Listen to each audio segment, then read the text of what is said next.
Good evening, everyone.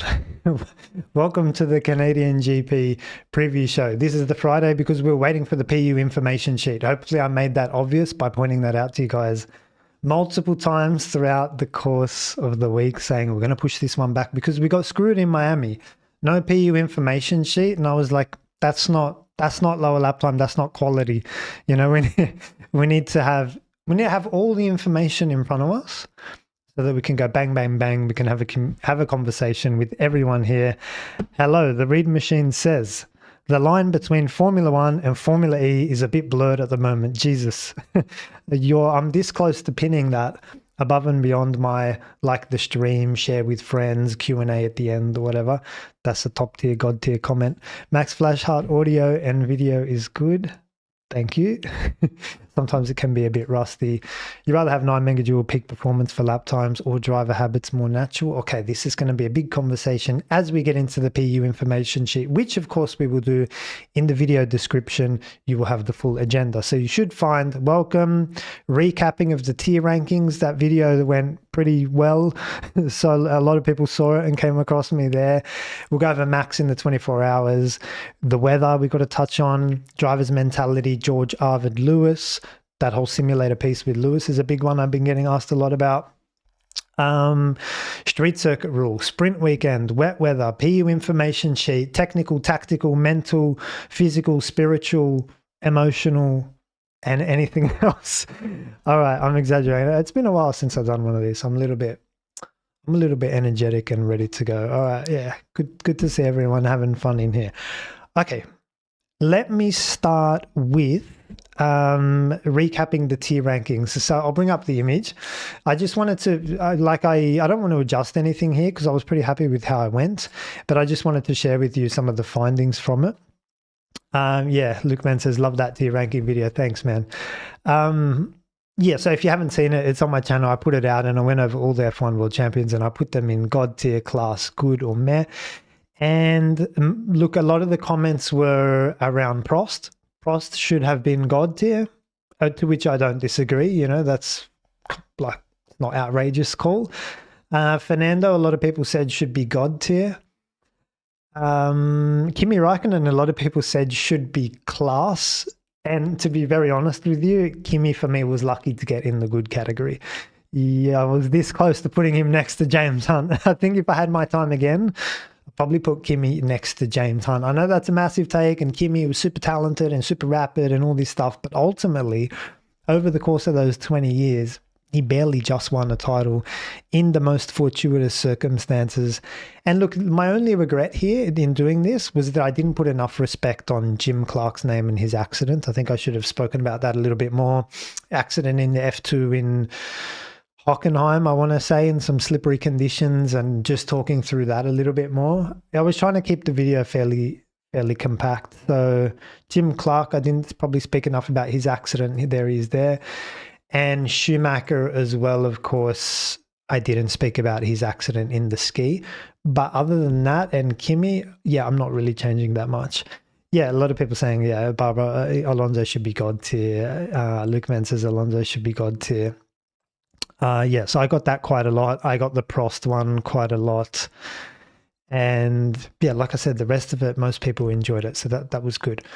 Okay, let's talk about Max Verstappen and the 24 hours of Nurburgring as I move fairly quickly because there's going to be a lot to talk about. We've got to move on. Everyone's got a life and you want to, I get it.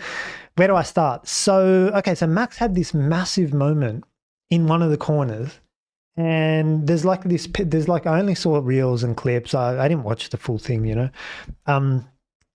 And there's this moment where the front of the car lifts in the air and he's got no front end and he nearly goes in the wall, this close to a crash. And what was interesting for me was he said afterwards, I turned in a little bit too early. And I was thinking to myself, well, that's interesting. Because for me, there were two other massive elements at play that would contribute to such a moment. Let's call it like that. So in the chat, watch this clip, listen to Max, and then you guys tell me what are the two other key factors that would contribute to something like this happening. Let's have a look at it.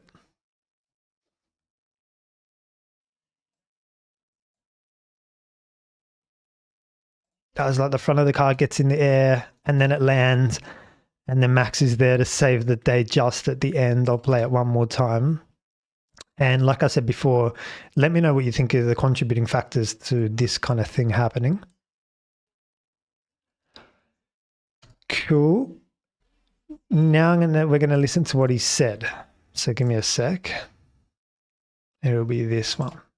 When you kind of had to touch the barrier, how did you get back into the race and find that pace again? Yeah, we had a little moment. I think I turned in a bit too early, and then yeah, we had a little moment there. But that was fine. You just have to keep yourself together, stay calm, and just focus again. When you kind of had to touch the barrier, how did you get back into the race and find that pace again? Yeah, we had a little moment. I think I turned in a bit too early. I'll pause it there. So turned in a little bit too early.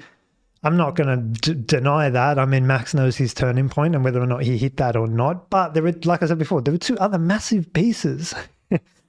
There are two other massive pieces for me, which I don't know. Maybe he's just jumped out of the car. Maybe hasn't fully had a look at it. But one of them, you've hit the nail on the head. Afan Nehal 3407, close to the car in front. Okay, so the other first massive piece is possible aero wash from the car in front, loss of downforce, loss of vertical load, turbulent air, tick, tick, tick. That's the first one. The second one is a little bit more, I'm putting faith. I'm putting faith in you guys here. Come on, help me out. Like, what's the second one? Have a look at the left of your screen. Hopefully you can see it. And then there's a massive aero wash as part of the first one. Yes, thank you, Max. There's another aero balance more towards the rear to compensate for front load. No, there's a massive characteristic of this situation that would, I'm not surprised the car would do something like this. And I've seen a few moments, by the way. I've got a couple of contacts out there driving around, and it was very common. There is what's called on the car like an anti-lift, for lack of a better word, with cameras that would detect the front end lifting and then put on like a speed block. So if you think about like traction control, ABS, stability control, blah, blah, blah, there is actually an assist that would prevent such a thing happening, which I believe Max turned off. He got rid of it, and that's why he had such a moment. Did he touch the curb? No. Max racing line? No. There's a big piece here, guys. I'm going to give you guys 10 more seconds before I draw this out on the whiteboard. 10, 9, 8. Oh, close. Not bad. Not bad. Close. Very close. The downhillness. Yeah, close. Okay, so what I was really looking for was dips and crests, right? So think about all the elevation characteristics you've got of the track: in camber, off camber, uphill, downhill, dips and crests. This one falls in the category of crest. So the moment you go over a crest, you lose vertical load. That's the overarching contributing piece for me. So come over to the whiteboard. Now, when you think of crest, you'll probably be like, in your mind, you'll be thinking of like something like this, right? Crest. But in reality, you can actually get half of this picture. Like if I split this in half, this can be a crest.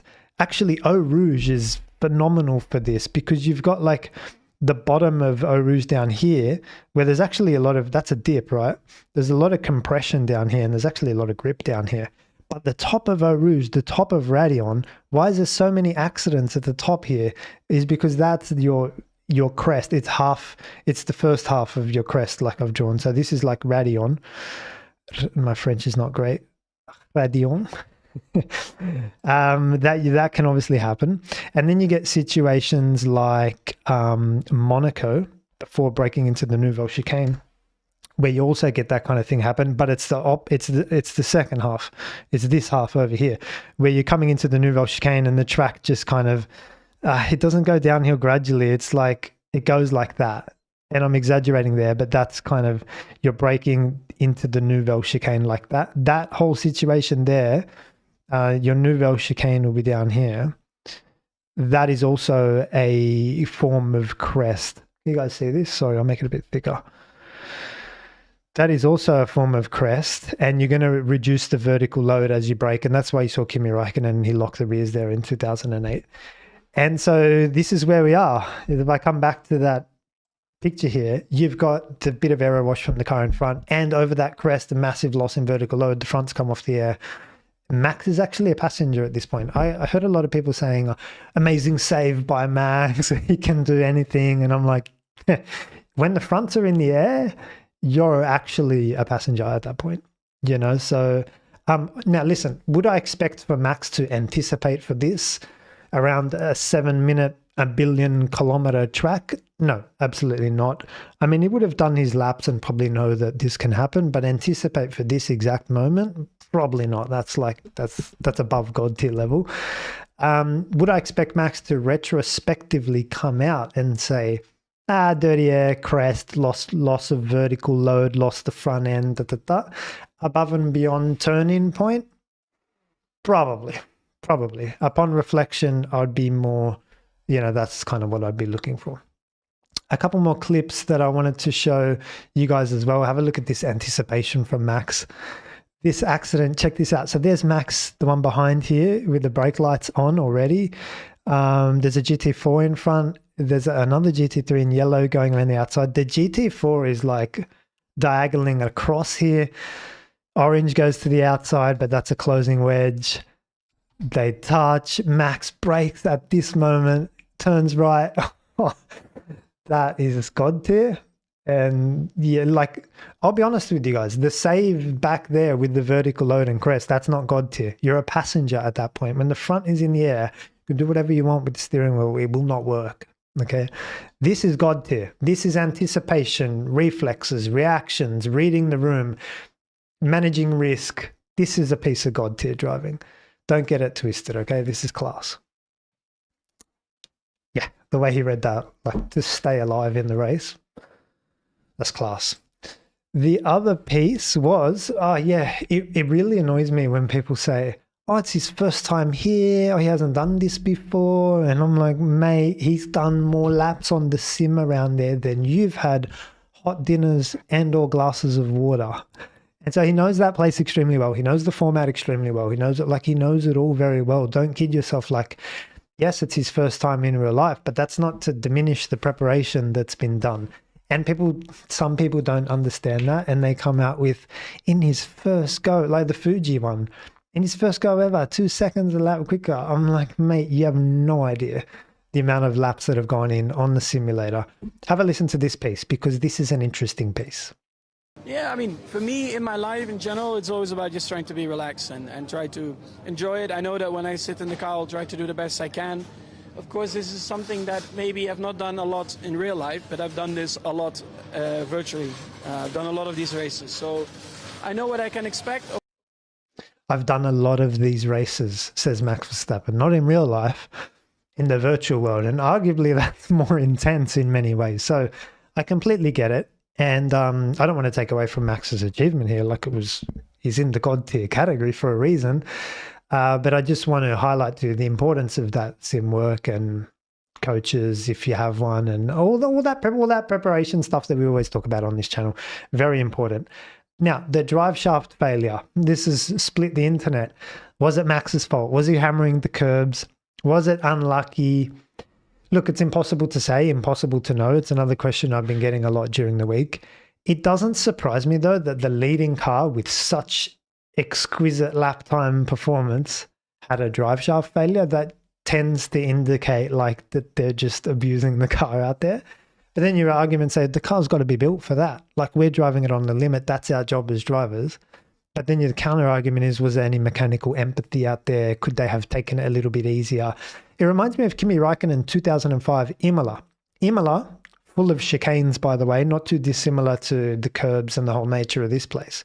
The one that Fernando Alonso won in 2005 Imola, you know, that mad defensive drive, that was actually led by Kimi Räikkönen for the opening part of that race. And then a drive shaft failure. The rumor in the paddock at that time was Kimi, they told him to slow down, and Kimi just, you know, didn't give a shit and just kept going on. He broke the drive shaft and then went home. So there's like some kind of correlation there as well. Like this, from the lead, by the way, Kimi Räikkönen. This can happen. And so it's probably somewhere in between. It's probably a bit of both. They're probably hammering the car, and it's a bit of bad luck as well. That's racing. That's what happens. There you go. Pyro 8040, they were pushing unnecessarily much. Yeah, there's an argument for that, right? You don't want to win the race by a million. They were leading at the time by 40, 35 seconds, something like that. So I understand the arguments both ways. Yep, endurance means endurance, absolutely. If the drive shaft was a driver problem, then all of the drivers were at fault. Yes, Max Lewis used a lot of the curb, but they all did. Again, that's the third element. So you've got the car, the driver, and then the other drivers. I get it. It's multifaceted. And this is just an average race in 2003 and 2005 for Raikkonen. Very well said. All right, good. So it's a conversation. We'll be here all day. We don't actually know. Probably a bit of everything and a bit of both. The weather ahead of this weekend in Montreal. Let's have a look. Come on. Because it's going to be chaos. Like I said at the start, sprint, street circuit, and potential rain. Let's have a look. It'll be this one. There we go. Can you guys see that? Let me bring this down. Okay. What are we looking at today? So practice not too far away. It'll be tomorrow. Well, what am I? I'm Friday. So yeah, actually it'll be today. They're probably just waking up there. 17 and 8. So this is perfect. So that's Friday's perfect. All good. Saturday, much warmer, 20. Okay. 3 meters. So wind is not really dictating too much. Friday, Saturday. The rain on Sunday is noticeable. 14 degrees. 16 millimeters is decent. If we click and have a look, it's all throughout. It's extremely high chance of a rain race on Sunday.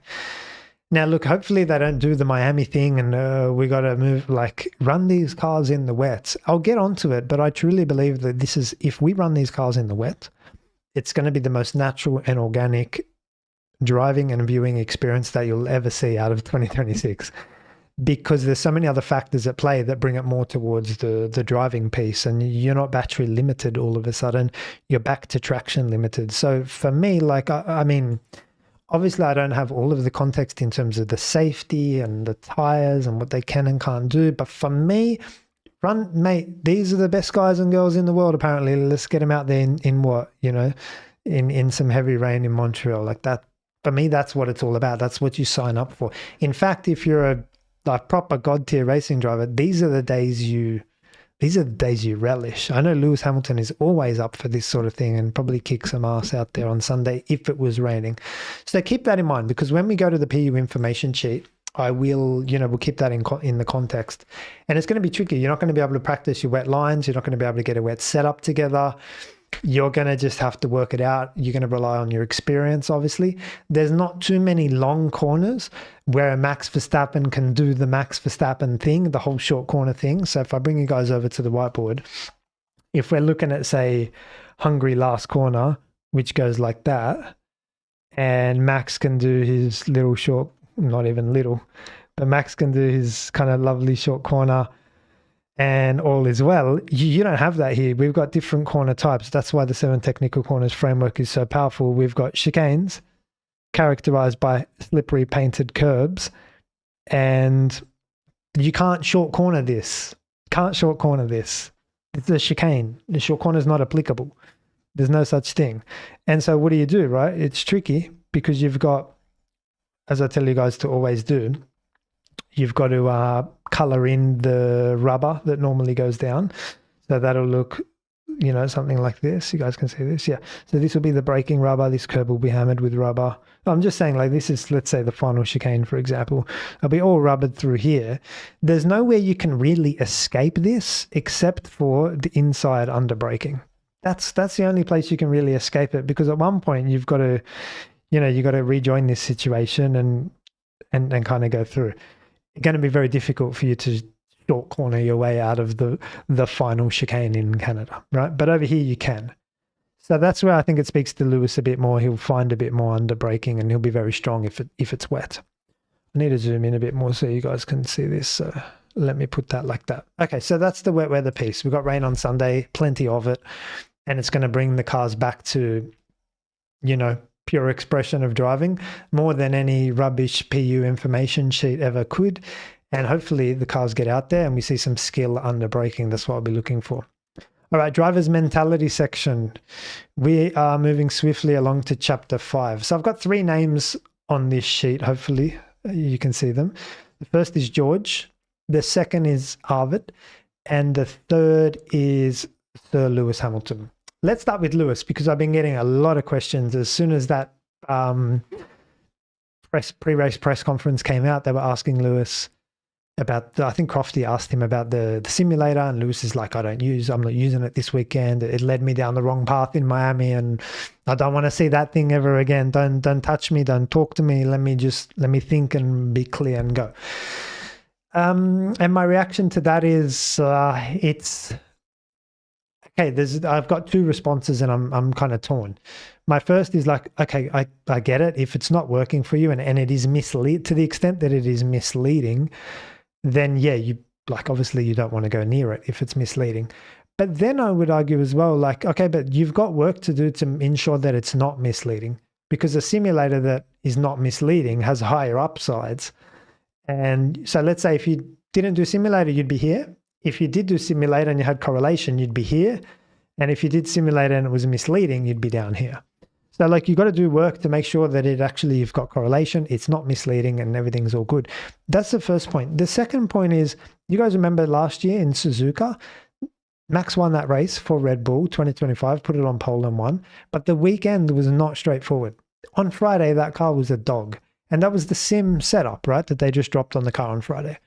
And then they did heaps of work Friday afternoon and Saturday morning, and there's a massive article, and it was a big story about someone who stayed up super late in the Red Bull simulator to work it out and get the correlation and remap and reset up the car and give it a go on Saturday morning, and Max took pole. So that's a very different philosophy to Lewis. Red Bull did not say, the simulator's a bit shit, let's not use it. They said, hang on a minute, let's go back to that simulator with more knowledge, plug in these new values, and then try it and see how we go. Like, they gave it another crack, you know what I mean? And that's where I probably disagree ever so slightly with Lewis's I'm not playing anymore mentality. You know, there's something wrong. There's nothing wrong with that. Simulators always got correlation issues, but it's how you use the tool and how you develop the tool and how you grow with the tool and understand the tool and make use of the tool to get it working so that tool can work for you, which is the story, isn't it? So I'll bring you guys over to this article here, and it says, yeah, Horner. So remember 2025 Suzuka. Horner, Red Bull's correlation was let Verstappen show why he has number 1 on his car. So this is the whole story about the Friday. Can you go away, please? This one, I don't want this one. Now, this is the whole story about, where's all this shit? Go away. This is the whole story about the Friday and turning it around and so on. So, yeah, all credit to the team this weekend, that at the beginning of the weekend, we looked like we were out of the window. We managed to get the car into a decent window, and then Max demonstrated why he's got the number 1 on his car. Okay, that's a very short summation of what actually happened. But if you search for some of this kind of content around this weekend, hopefully what you'll find is that, yeah, this was the story of this weekend. They didn't just throw the simulator in the bin. They went back there with the Friday values, plugged it in, worked their backside off on the simulator to square it up and work it out and get it going. So that's all. I think that would be my only feedback to Lewis. Like, if you're hitting something with a hammer and it's not working, you don't just throw the hammer away. You got to use your tool properly. You got to know how to use your tool. All right. So the second piece, if we move over to Arvid, everyone's been asking me to have a look at the interview with TC. I have had a look at it, and I have some positive feedback, which is good.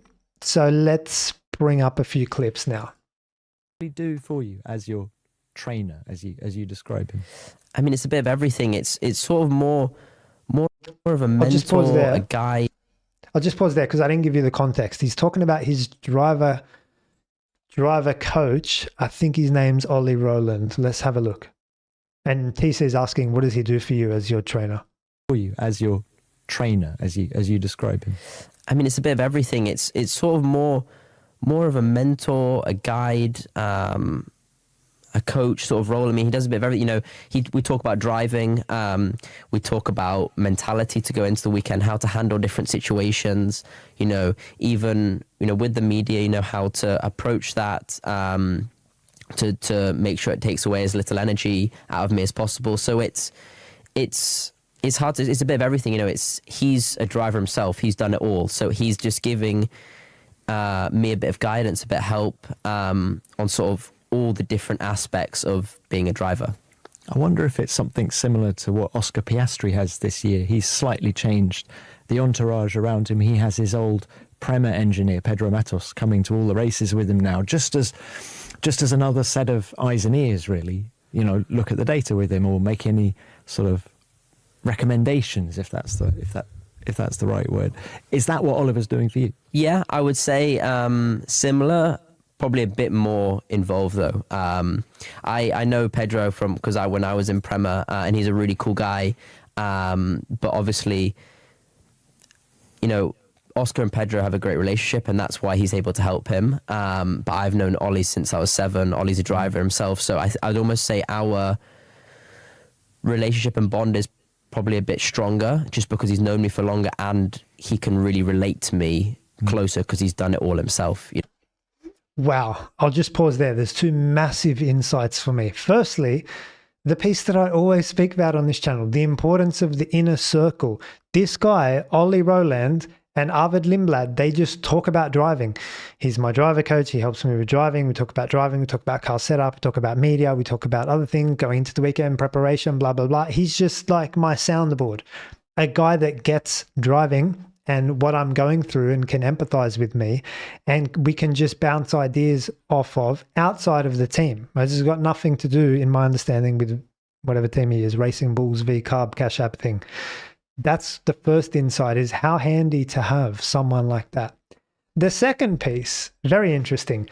TC pitches the question and says, okay, is that like what Oscar has with Pedro Matos?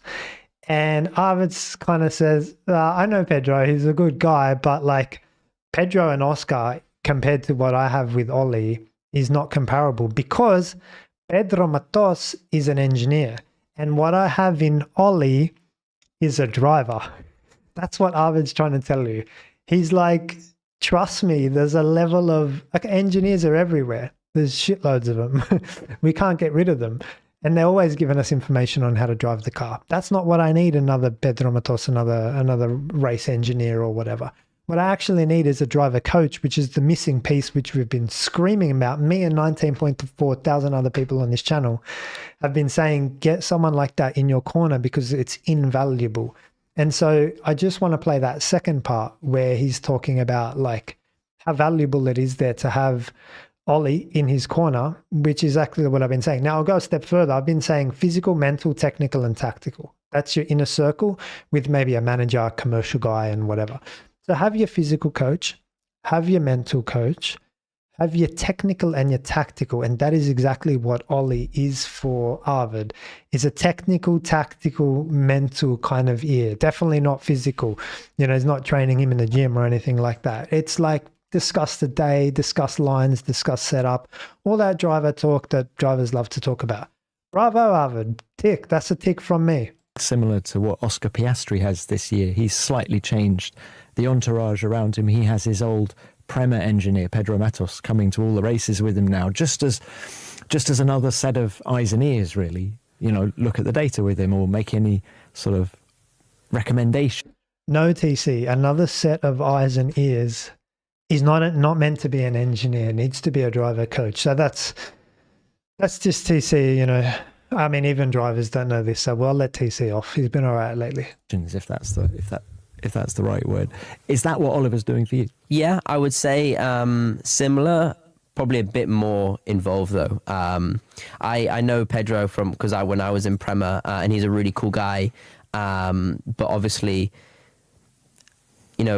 Oscar and Pedro have a great relationship, and that's why he's able to help him. But I've known Ollie since I was 7. Ollie's a driver himself, so I'd almost say our relationship and bond is probably a bit stronger, just because he's known me for longer, and he can really relate to me closer because he's done it all himself. He's still driving now. It wasn't that long ago when he was on the ladder to F1. Yeah. It's almost like a sibling, or is that the... I would say he's like more like a second dad. Okay. Maybe now he's like an older brother. I don't know. I'd say growing up he was like a second dad. Maybe now he's like more like an older brother. I don't know. But yeah, it kind of goes between the two. Yeah. Sometimes he's my mate and then he's my older brother. And then when he's a bit more, you know, angry, then maybe he's like a second dad. So Final thing on... Bravo, Arvid. That's all I can say. He's got the right people in his corner. The relationship works fine. It's outside of the team. It's technical, tactical, mental, tick, tick, tick. All the best, Arvid. Good lad. Okay, the next piece that he talks about is just the importance of getting up to speed in Japan. You remember the street circuit rule? I bring it out every now and then. We've got it out this weekend for Canada. And it basically says you need to build confidence and you need to build yourself a weekend. You guys have seen me draw that image on the whiteboard a billion times, which is confidence on this axis, confidence, and then all your FP1, FP2, blah, blah, blah, right? And we bring it out on streets. So I brought it out in Melbourne.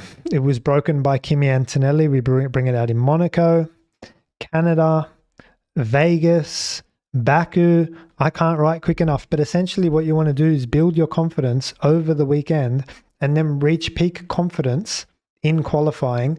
And then boom, you got to build your weekend in the street circuit rules. You can't go out there, you can't do a Charles Leclerc 2025 Canada. Stick it, or he does in Baku, stick it in the wall, and then where are we after that? You know what I mean? We've got no data, we've got qualifying coming up. This is useless. You got to get confidence and build yourself a weekend. To which our little friend over here, Arvid Lindblad, already understands that concept. Have a listen to this. Suzuka is that quali lap. Everyone in the team said it was a giant of a lap. And it put Max Verstappen out. That's the one I'm referring to. You know, it put Max Verstappen out in Q2.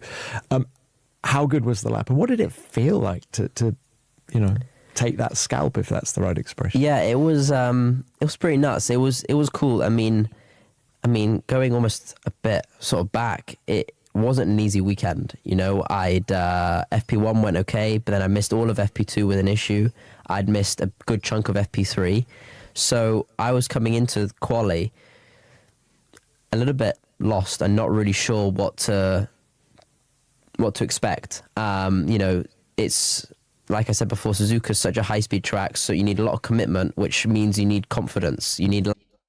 Genius. He's not saying anything we don't say on this channel already, but to hear it from an F1 driver as young as him, to say, look, read the caption, you need laps to build that confidence. It's a basic thing, but you'd be amazed how many out there, like I said, 1 year ago, Leclerc 2025, you'd be amazed how many out there just don't tick these fundamental boxes, right? Because it's so heavily over-engineered, they forget these basic kind of concepts and principles. So I'll just go back 2 steps because he's getting towards the street. He's essentially speaking to the street circuit rule here. Like I said before, Suzuka's such a high-speed track, so you need a lot of commitment, which means you need confidence. You need laps to build that confidence. And coming there as a rookie, that was kind of the one thing I needed. Because if you're more experienced and, you know, you've done it a lot of times, maybe if you miss a few laps on the weekend, you can kind of figure it out. But I mean, it was my first time there, and having such an interrupted week leading up to quali was not easy. So I really just tried to make the best of the situation. There you go, guys. So yeah, you guys put up a comment there. Good head on him for a rookie. I love this mentality.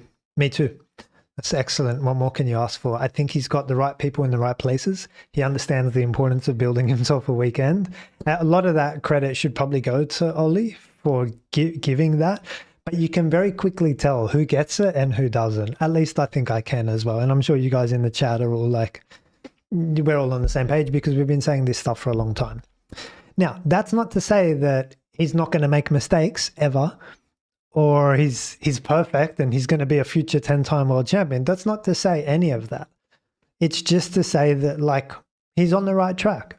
He's on the right path and he's got the right people around him, and the chances of him being okay are higher. That's all.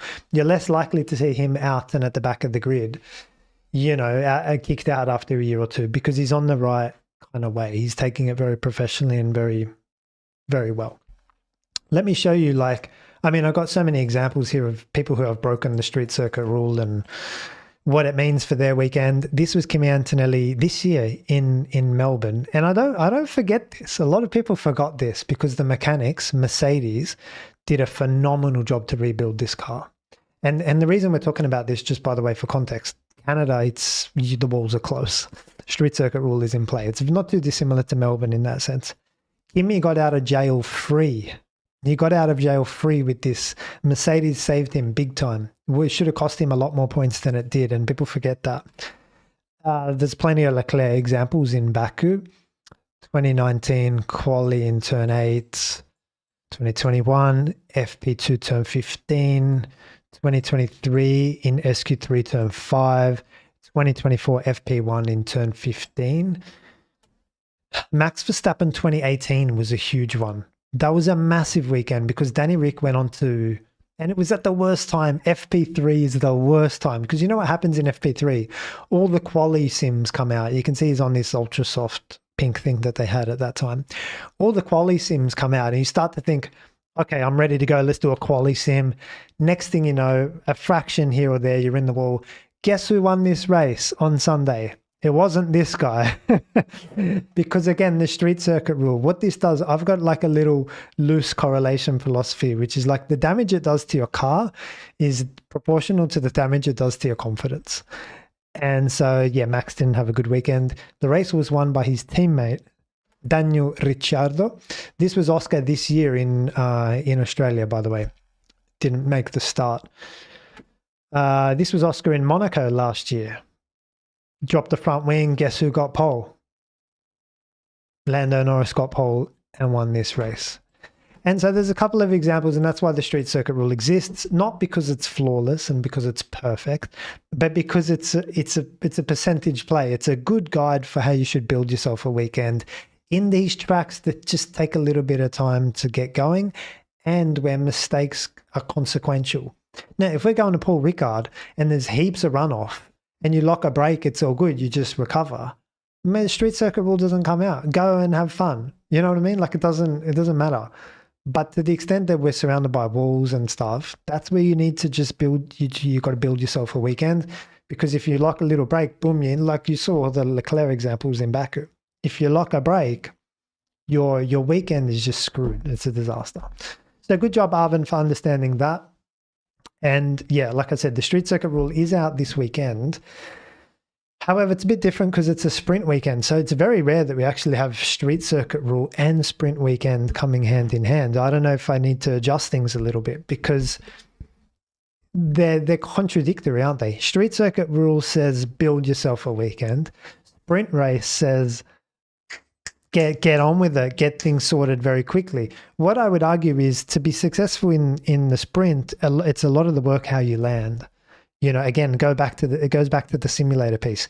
You got to put the car on the track, and it's got to be good straight away, and you've got to dial in straight away, and you've got to be quick. So you got to find that balance between quick but not over pushing, but having landed in the right place.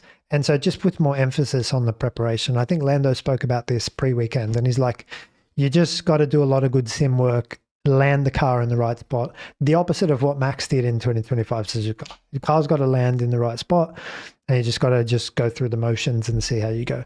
You've got very limited opportunity to change, and it's a weekend, you just want to stay alive. If you crash in practice, you're going into a sprint quali with no laps. You know what I mean? So you can't afford that either. So it is mixed. You've got to land in a good spot and do a good job in practice and kind of find your feet quickly. But you've also always got to keep it out of the wall when the street circuit rule is active in your Melbournes, Monacos, Canada, Baku, and Vegas as well. All right, here we go. Tactical. PU information sheet. Have a look at this. This is a disaster. This is why we delayed this stream one day. So let's bring it up.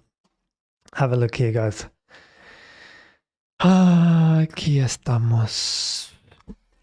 Question. Hey man, I race and I struggle to qualify. I struggle to get a toe. Or if we do shootout qualifying, I mess it up. Any tips? I think you're beyond tips at that point. You need struggle to qualify, struggle to get a toe. If we do shootout qualifying, I mess it up. Yeah, you're beyond. So what's your name? Mono Monkey. You're beyond tips at this point. Remember, tips is just, Here's a tip. You know, just keep this in mind. That's just a little tip. You're beyond tips. You need a mental reframe. You need to book a call with me, lowerlaptime.com. Book a session with me and we'll go through in detail what your problems are and then how we can help it.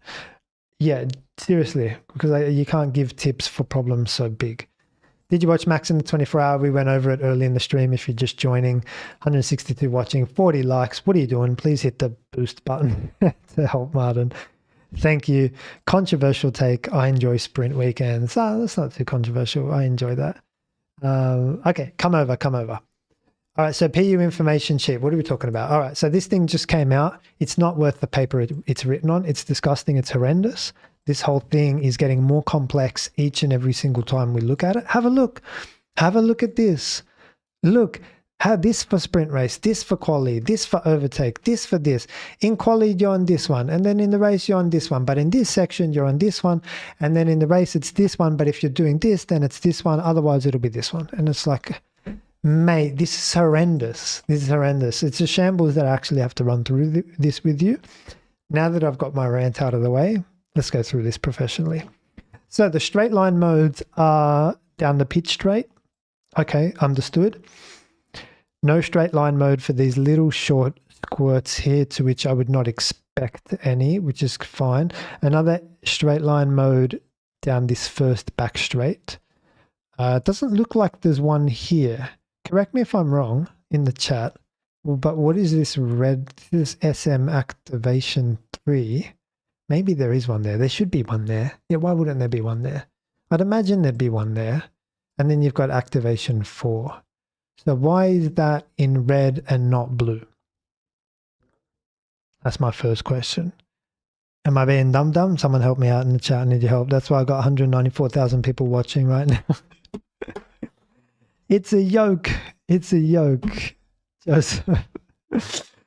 I'll be honest, it stopped making sense to me. The more I read it, the more confused I get.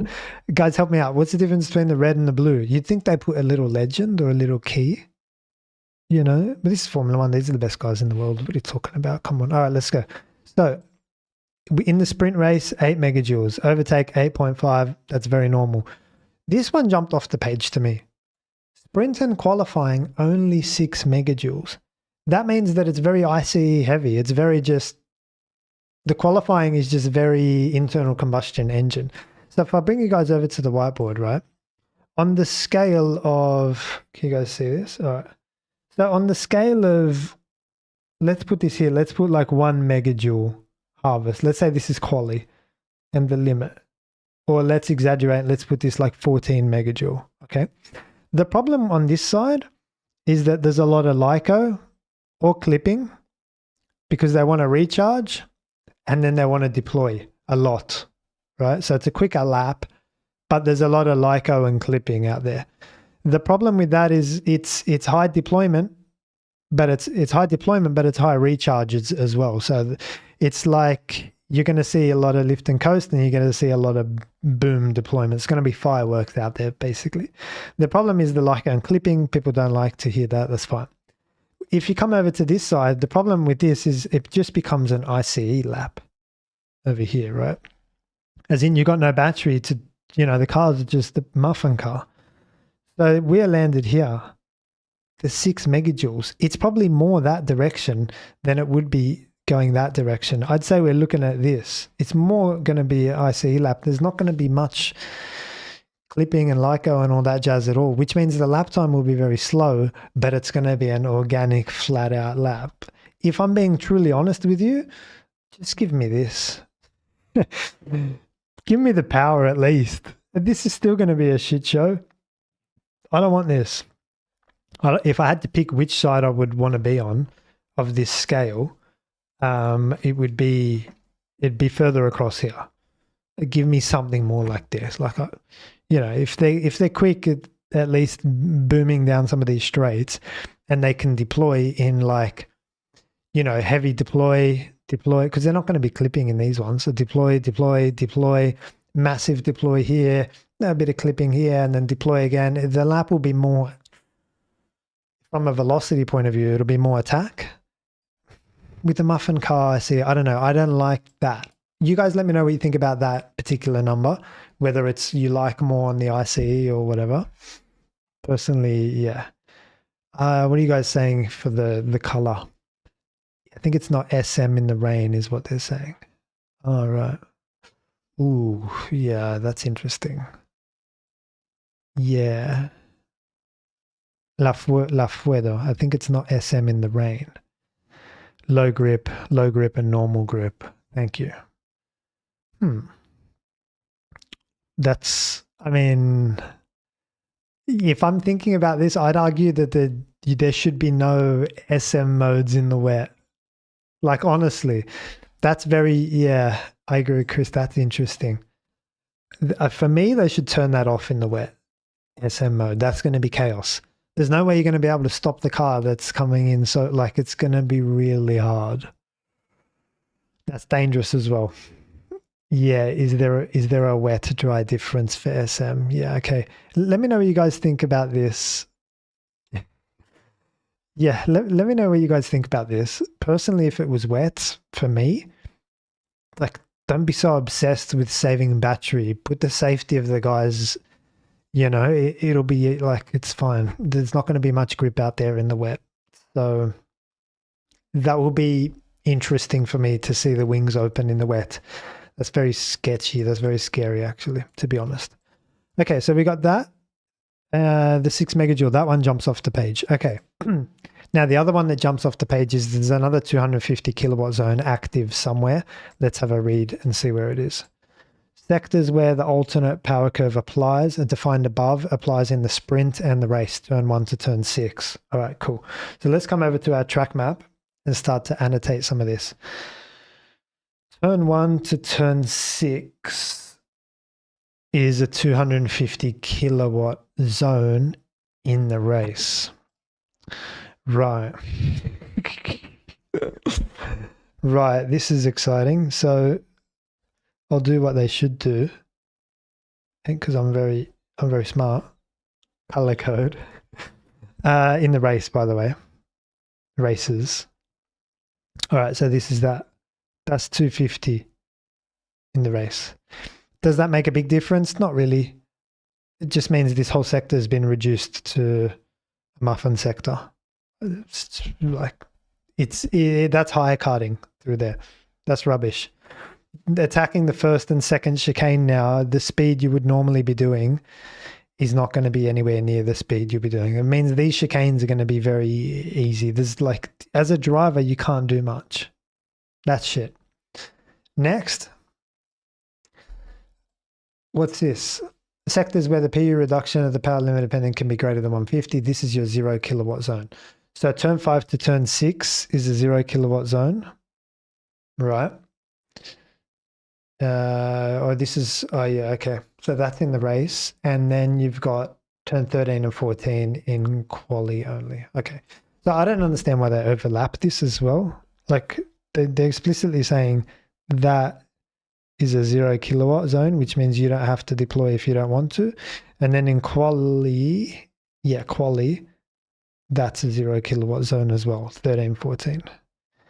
Why they just don't make it like, you know, just draw a line here? And I don't know. I don't understand why there's overlap. Anyway, so what does that mean? Well, again, that just destroys turn 6 even more. Muffin car on the entry. And then 13 to 14, that little squirt of throttle in between is 0 kilowatt as well, probably to stop accidents into the wall of champions. I mean, it just feels like more protection, more layers at this point, doesn't it? But oh no, you can open your wings in the wet. That's all safe. Like, I just don't get it sometimes. I don't know. The guys that make the rules, they clearly have no idea. I mean, look where we are. Look, does this look like someone that's written? Does this look like someone that's written from a guy who understands? Like, look at this. What is this? This is rubbish, guys. Like, yeah, I'm sorry. I'm terribly sorry. Okay. So you're allowed to open your wings in the wet. You cannot deploy through 5 and 6 and 13 and 14 if you want to. Through the first sector, we're going to limit you to 250 kilowatts through here. And that's the story so far. Okay, come back because we're still going. I'm not done yet. The MGUK reset. Okay, cool. And the 1 second overtake. All right, cool. All right. So that's what we got. Now, like I said before, in the wet, I think this is going to be in the wet. This, like, please God, like, allow this. If there is a God, allow this to be a rainy race. I'll tell you why. Because in the wet, you've got a couple of advantages and a couple of factors working in your favor, which are going to make it more organic. The cars are going to run a lot more organically. Firstly, number one, it takes a while to get to full throttle, okay? Which is good because that's a battery save, isn't it? I can't talk and write at the same time. So it takes a while to get to full throttle. So if normally on the exit of turn 6, you're full throttle here, if it's wet, which I'm going to draw in blue, you might be full throttle here. Now that's a battery saving. That distance through there is a battery saving tick. So the time to get to full throttle is going to be longer. That's your first thing. Now the second thing is the braking zones. So if in the dry, we'll draw it in green, you're braking here, then in the wet, you're probably going to be braking here. So as you can see now, your full throttle time has been reduced on both sides. You're squashing it on both sides. You're squashing the traction side and you're squashing the braking side, which means you get more harvest and more recovery in that period, and you're doing less deployment there, and you're only really deploying in that midsection. So the second piece is the earlier braking, which means all this is going to add up to battery not being a problem. So if it's wet, you're looking at these two phenomena coming together, which means that it's all good. You don't need to worry about the battery so much. And so with why they've done the straight line modes the way they have, not considering this situation is a joke, because this is really going to pull the picture away from the battery. Like battery, if you've got traction limited and grip limited, this is going to pull, sorry, it's the same thing. If you've got battery limited and traction or grip limited, this is going to pull it away from battery and more towards grip, such that you don't need to be a tight AWS. You don't need to squeeze your SM modes in there. Oh, we've got to save battery here and there, open the wings. You don't need to do that. You don't need to put the drivers at unnecessary risk in the wet. Let the situation just play out organically. With this phenomena of later throttle and earlier braking, the battery's going to be all sweet. Don't worry about it. So I think they need to adjust that, the straight line mode thing, until they'll let it run until there's an accident, and then they'll close and they'll say, no more SLM mode, no more SM mode in the race. Whatever. So it's going to take an accident for them to close it. Typical. So yeah, look, as you can probably tell, I'm not very impressed by this sheet. However, I would love to capture your thoughts in the chat as I take a glass of water.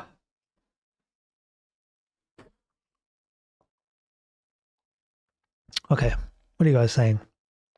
Jordan Hill 700. Rather have more towards the ICE side, but without relying on the battery for more power. Yeah, well, that doesn't exist, my friend.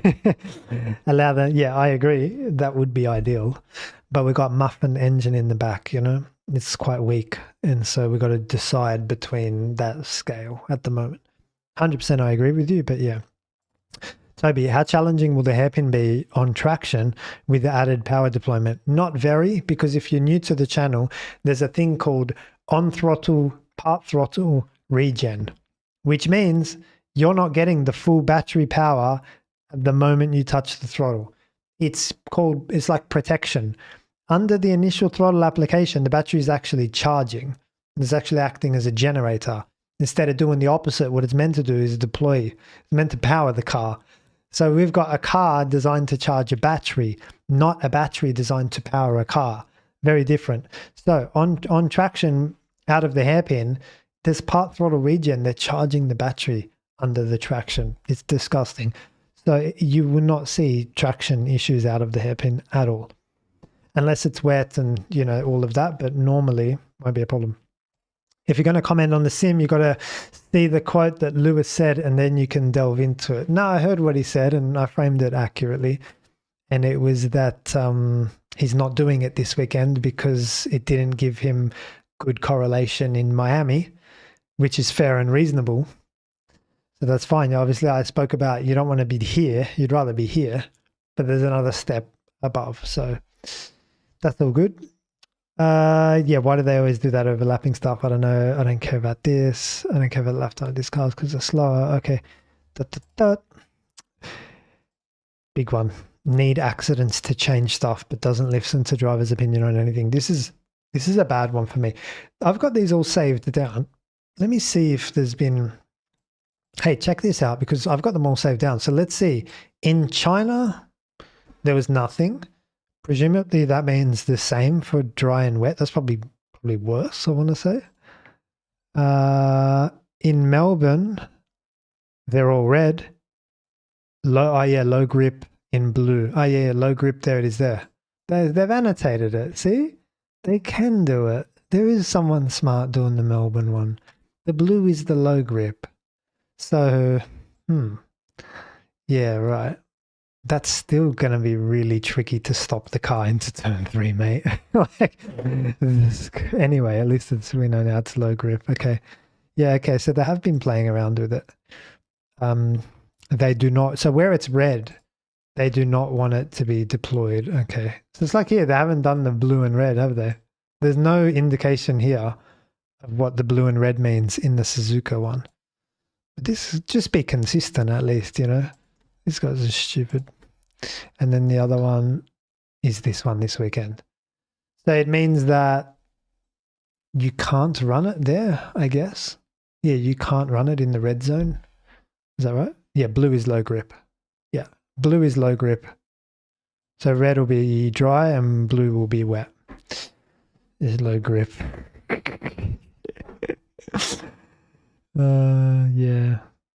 Yeah.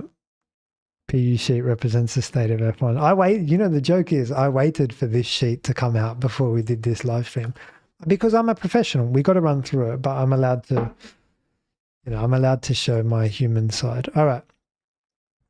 Yeah, I think in the low grip partial open. Yeah, you got to partial. Okay.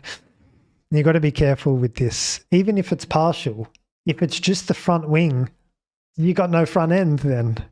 And if it's just the rear wing, you got no rear grip. Trust me, I think wait and see. Wait and see. I desperately don't want for something to happen, but something will happen. Okay, let's look at this track for what it's worth as if we're not in 2026. And I'll tell you about the 7 technical corners and what's going to make this track so special. So I'm a big fan of this track. It's the opposite of Circuit 7 technical, which means it's only got 2 types of technical corners, okay? The first being the king chicanes. And there's shitloads of them. 1, 2, 3, 4, 5. 5 chicanes, okay? This is what people like. This is what engineers don't kind of get sometimes. And then you got 1 hairpin, okay? That's 2 of the 7 technical corners. Now, the other 7 technical corners, if you're new here, S's, Max's favorite and strongest corner, double apex, not many of them around, there's a few in Suzuka. And then you got your 3 long corners.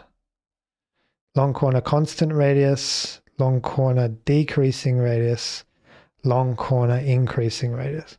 All these sit in this box over here. We're not talking about them this weekend. So we got 5 chicanes and 1 hairpin. Cool. So what's the key for chicanes? Well, yeah, I've said for the longest time the entry curb is your key. Unloading the inside front tire, getting across the first entry curb is absolute key. Firstly, it allows you to shortcut the whole track massively. It allows you to get on the throttle and open up a better exit as well. And in the case of turn 1 and 2, it's worth a bucket load in terms of getting your entry into turn 2.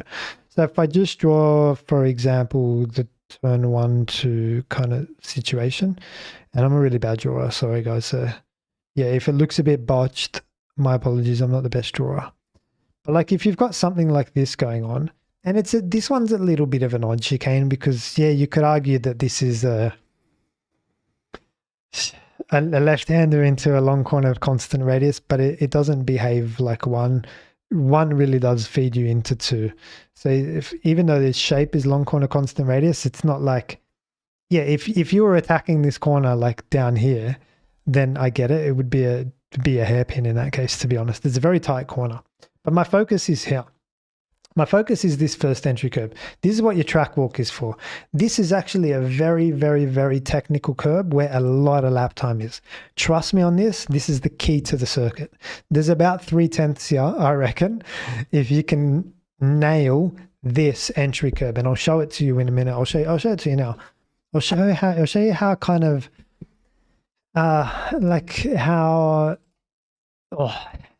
challenging this curve is. Have a look at this. All right, this is the turn one curve. There it is there in the hands of George Russell.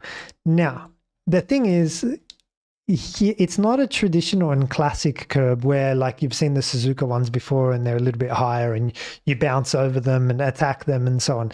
This one's a little bit aggressive. It's not a friendly curb. It's very rough actually. And also it's got like in profile, it comes across, it's got like this step down where it rejoins that red section. So I'll zoom in where you guys can see it. And it's kind of flat here or goes up a little bit, but it's got this drop and then that drop is very significant. That completely changes the profile of the curb. Now there is lap time over here. Believe me, there's 3/10 right here where my mouse is over here. There's 3/10 here. The problem is you can't access it. You can't go get it because you got this very ugly kind of step in the curb profile, which is very different to the other curbs around the track. Yeah, so there would be an argument to say, do you raise the car and make it so that it can deal with this, or make it so like, given the amount of lap time that's over here, there's possibly an argument to prioritize this, because if you were to just completely chop through here, it's worth 2/10 in this corner and 1/10 in the next, or 1.5 in each. It's very helpful. As you can see, George here not going anywhere near that side, understandably. But that's where one of the only chicanes on this track presents a big challenge, because like I said, there is like this step down and then you've got that red area through here, and the curb is actually very thin. I haven't drawn it, properly. The curb is very thin and you got this bigger red patch over here, and the curb is very thin. So you can actually, in some cars, like let's say Max's GT3 car, you could probably swallow that. So that's something to keep an eye out for this weekend, because we got different cars compared to last year, and the question will be, can the car deal with this? If it can, bing, bing, bing, big money, big lap time. That's huge, because you shortcut the first part and look at the nice entry that you can get into the second part. Lovely. Trust me, it's worth shitloads. So now they're not all like that. Most of them are very typical, very traditional. I'll see if I can find picture of a normal one. Hopefully, bear with me, give me a sec. Hopefully I've got a normal one. Yeah, I got heaps. Okay. Oh, heaps. I got heaps. All right, sweet. Yeah. Sebastian Vettel's a machine. Okay, let's have a look at this. Here we go. Okay, so this is very typical, very normal one. Vettel on his pole lap. Actually, did he have turn one? Give me a sec. I just want to see what I got in this folder. Ah, yeah, there's turn one. There you go. Look at that. Seb, man, that's class. That's why Seb's in the class category. What Sebastian's done here, this is 2018 or 19, I want to say. This is class. This left front is exactly where I said it would be a challenge to put your left front exactly in that corner. And what you can see here is this little triangle of, you see how it's the grass comes, like say the green grass, and then it gets to this dirt. That's because Sebastian's been running over that. That's his apex right there, that little triangle in there. That's class. That's class. That's not easy to do. You can see that a few years later, that curb has always had that step in it. And George, again, this is on his pole lap, avoiding that one. And yeah, that's class. That's very good from Seb. And then you've got like the other curbs are very, yeah, they're very normal curbs, very rideable, very usable. Again, you see Seb all over them and George not. Again, these are different eras of car. Again, you see Seb getting across this one. This one is the 6 and 7 chicane. You see how it comes up and then up And so it doesn't have that aggressive dip like turn one has. This is class. And you can see here as well, like, again, that kind of triangle forming where Seb is, you know, he's using that part. Other drivers might be as well to help open up the next one. Very good. This is basic chicane philosophy, guys. So it's nothing advanced, but you will spot differences out there with the drivers. This is the 8 and 9 chicane. You can see a lot of guys hammering this orange one. Yeah, I'm impartial to that one. Why not? These cars in 18 or 19 could probably deal with it. All good. They'll be slippery in the wet, but in the dry, I think go after it. And then your final chicane, these ones are another level. They're huge. They're too big. I wouldn't go near them. I brush up against them like you can see here, but I would not, try to attack that. That curb is now too high for me. And some telemetry of Verstappen and Russell. Cool. So that's what you're looking out for this weekend. Particularly pay attention to turn one, guys. There's a lot of lap time there. This one, a lot of lap time in there if you can manage to find it. Now, the other big piece is the braking piece. So yeah, like the on throttle for me, like if you split the corner up into entry, mid, exit, the entries, it's been kind of muffled with our 250 kilowatt, now zero kilowatt zones and so on. The exit's been muffled as well with what we spoke about, that guy's question, the part throttle regen. And the mid corner, therefore the speed is down. But there is still a braking piece to be done. And I think what you're going to see, if you come over to the whiteboard, I think what you're going to see is a lot of rear instability in some of these. So I'm going to highlight here rear locking and front locking. Let's do front locking in blue. It's probably happened a lot in the wet.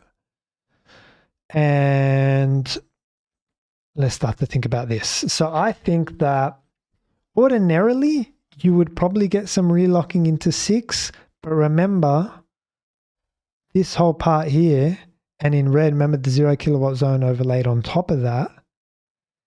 0 kilowatt zone. In green, which is that in the race only? 250 kilowatt zone. Is that in the race only? Wait a second.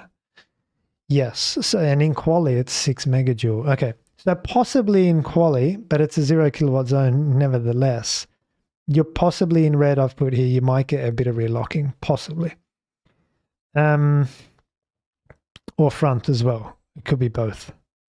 I'm just trying to work out, like some of them you're turning and braking, which I think the rear is more susceptible, to be honest, around this kind of track because it's very low rear grip.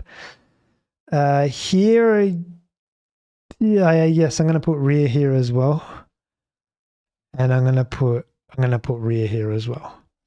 I'm going to put the front here. That's what I think. Turn 1, I think you'll be sweet. 3, I think you'll be sweet. I think the most challenging will be 6, and you'll see a variety of front and rear locking. 8, I'm going to go with rear locking. 10, I'm going to go with front locking. And the final chicane, I'm going to go with rear locking. And so this is where you want to play with your brake balance, play with your brake migration, move these things around during the lap. And I think solving what I'm trying to say here in this piece is you've got the curb situation, which we spoke about, and now you've got the braking situation, which is going to be a massive challenge as well. So with the chicane and hairpin situation, the two keys to the circuit are the curbs and the braking. That's all you really need. The traction is non-event, right? Muffin traction. And so with the curbs, yeah, unloading the inside front tire, connecting in with the first entry curb, what you saw with Sebastian there is very good. Yeah, Max, we've seen Max in the past not do this. I'll show you the qualifying lap in, I think this was last year. Yeah, last year. George there getting the right front up on this curb beautifully means he can just open up the next part and away he goes. It's better entry and exit speed. Max there missed it through there, whether he went a bit deep on the brakes or whatever. Don't know. The cars can definitely ride that. And you can see actually Max is going to have more work to do to get around and then open up the next one. As George can just stay on that line a bit longer and not too much longer, and then boom, away you go.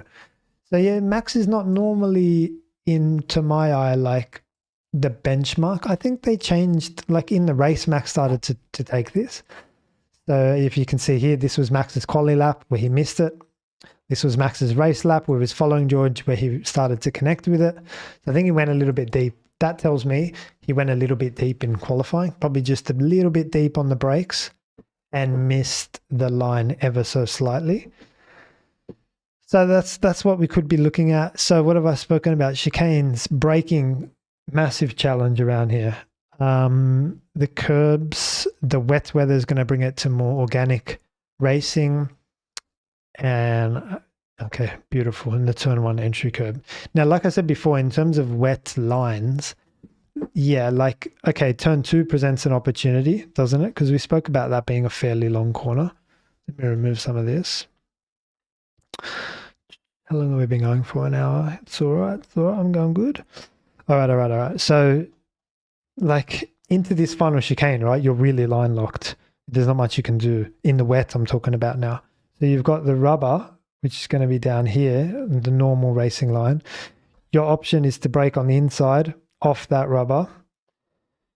I'll just thin this up a little bit. Your option is to brake on the inside off that rubber to try to get some braking grip. This is very normal stuff. But then you're going to be on the rubber thereafter, right? It's going to be difficult to avoid it.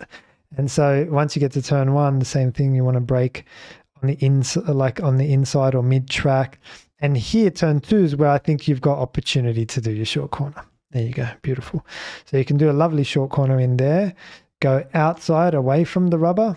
If I draw where that rubber will be, that dry weather rubber that will go down during the weekend, we're going to go down through here, isn't it? There you go. And you can see how your short corner gets you out of trouble there. So I look out for that in the wet in turn 2. Other than that, to be very honest with you, there's not much else you can do. Just brake here, brake mid-track. And yeah, that's all. Just make sure your brakes are nice and warm and try to brake mid-track. If the rubber's here on the left, and that's where the rubber's going to be, just try to brake mid-track, go in, and yeah, the curbs are going to be slippery, but it is what it is. It might be another option here to do a bit of a short corner. You can come out and do something like that. And obviously your rubber is going to be through here. It's going to be all slippery through here. So actually you might even want to rotate more and get off that rubber on the exit like that. I'll take that one away. Yeah, something like that.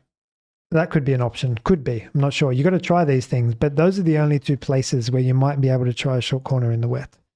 It'll be turn 2 and turn 10. Cool. Clear as mud. Okay. Let's have a look at the Pirelli information sheet, see what's going on in the dry. We'll move fairly quickly and we'll do the questions, the Q&A at the end in a minute. All right, let's have a look. Okay, the Pirelli. So C4, C5, C4, C3, C5, the softest ones. What are they saying?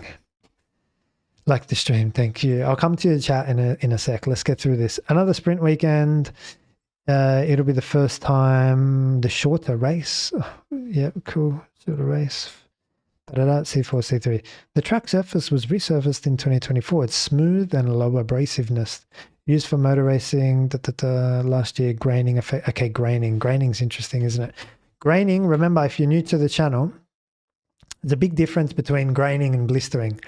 Graining, your surface temperature is getting quite warm, but the core temperature of the tire is not there. You can use your brakes to try to help build that up a little bit, but ultimately some highly loaded corners like Cops or Stowe, they help you build that core temperature. So that's graining. Blistering will be the opposite. Your core temperature is really hot and the surface temperature not as much. It starts to like erupt like volcanoes. So you're going to get graining. It's just sliding and the surface temperature just starts to go through the roof and it's difficult to stop the bleeding at some point. So the graining affected the tires. Cool. And by the way, there's a really interesting point on that. The reason that graining can clean up after a few laps is because eventually that core temperature can meet with that surface temperature and you get like consistency and then your graining starts to clean up. So that can happen as well. So if you ever get graining in your racing, don't panic. Don't pit.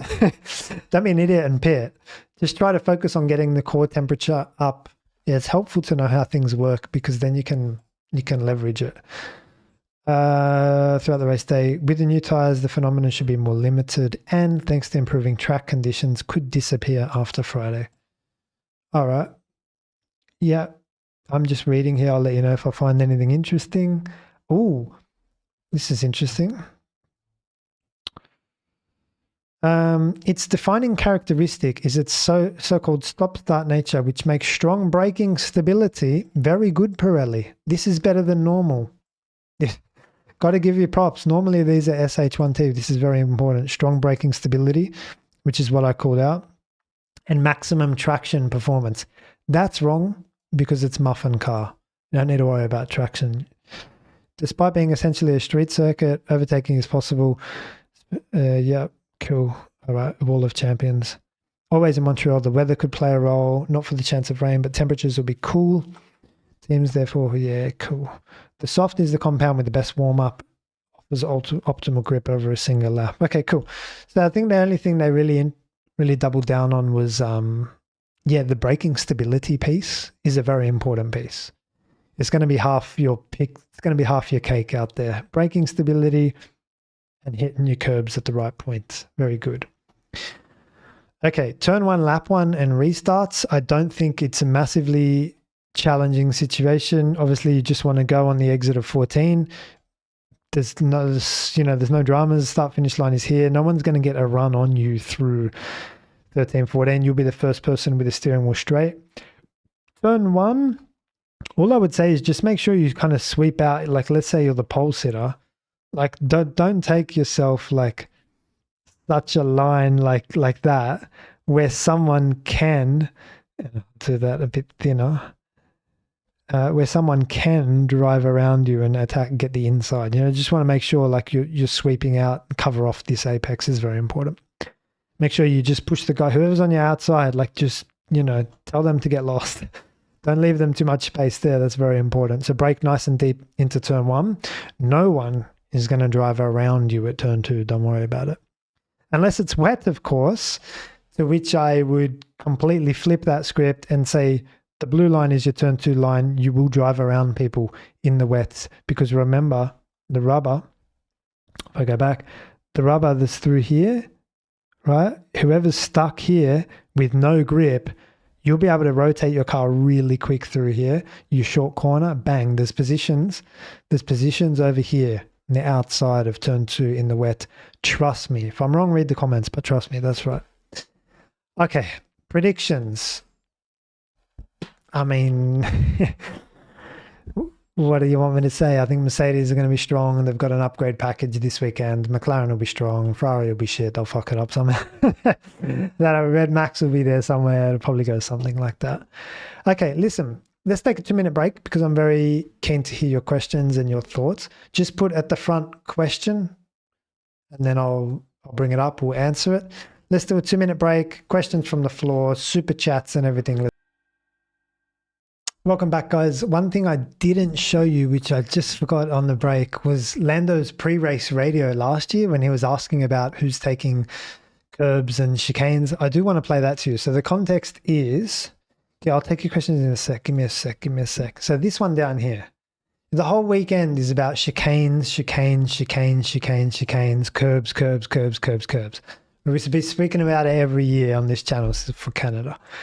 And then to hear Lando ask the question on the outgrid, pre-race, can you check what's happening in that chicane, what Oscar's doing? For me was like, really? What have you been doing all weekend? Have a listen.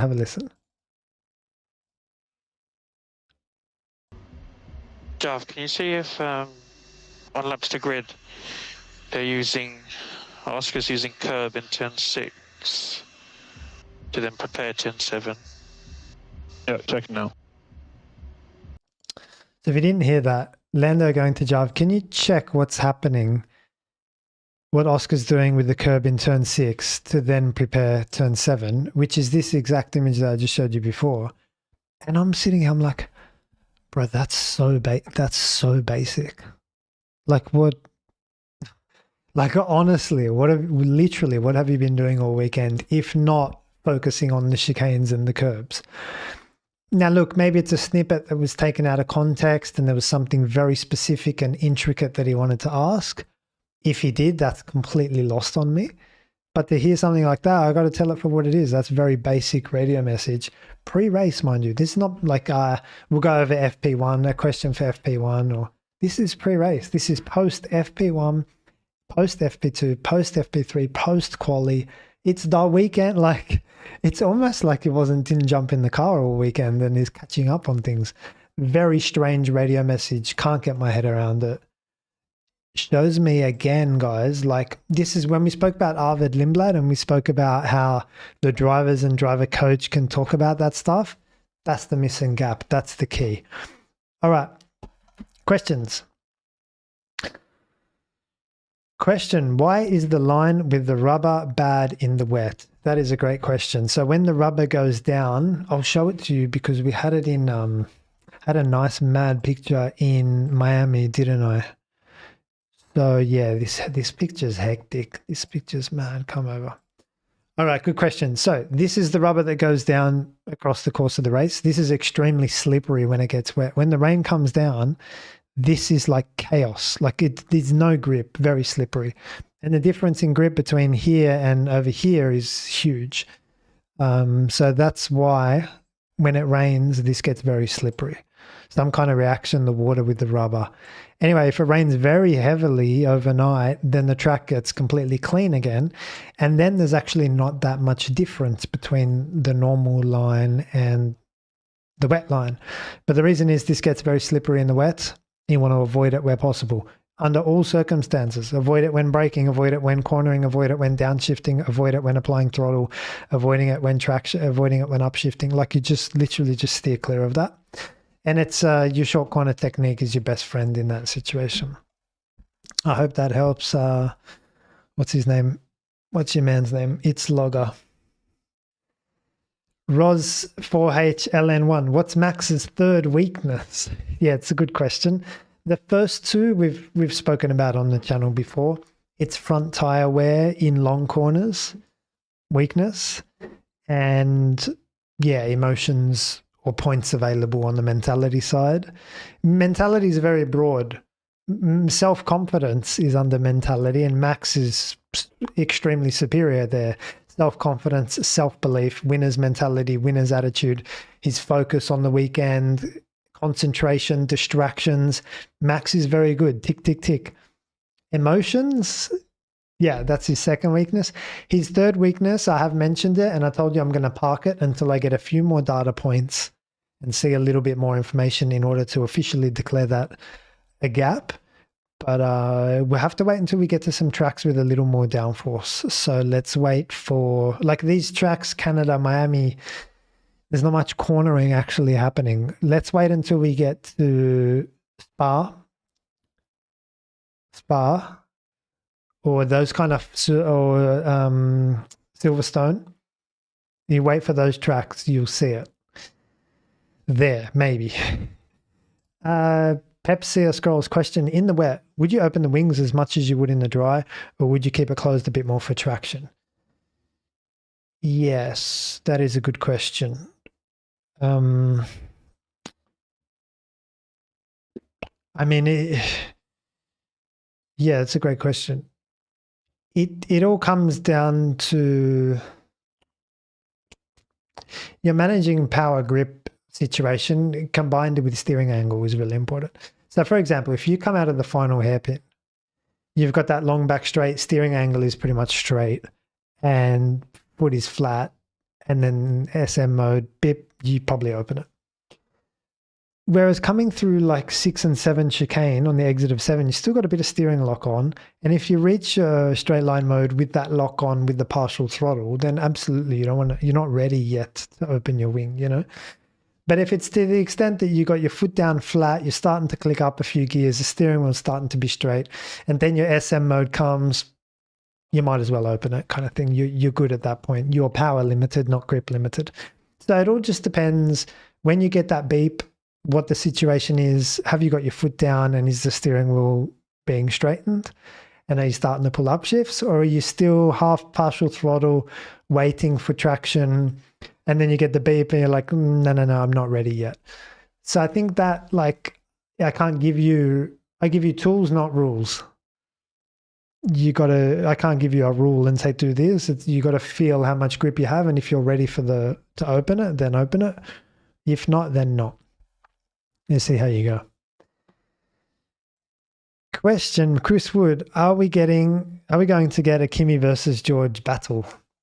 Hopefully, and it'll be interesting to see if it's wet, what happens and how they navigate that situation in the wet. This is going to be a chaos weekend all round. Sprints, street circuit rule, and wet. All three of those factors are going to cause chaos. So I hope, I mean, they might not be just 1-2 on the grid, you know, they might be so chaotic that all this stuff happens and yeah, who knows? I'm not sure. Chris, your guess is as good as mine. Luke Man, question. Will George Russell get another pole, another win this weekend? And do you think Alonso's chicane technique is on par with Russell's? To be quite honest with you, I think Kimi is very good in chicanes. And so is Lando. It's very strange that he asked that question because Lando is normally pretty good in chicanes. Every time I've captured him through in the middle of a chicane, he's doing okay. So George is obviously good as well. Fernando I haven't watched a lot of through chicanes, I'll be honest. Similar to the previous question, I'm honestly not sure what this, like how it's gonna, my prediction section of the live stream, I just kind of skipped over it. Yeah, if you're asking me like, will George win? Can George beat Kimi? Like, yeah, he can. Will he or not is anyone's guess. Who do you think will have an advantage in the wet, Kimi or George?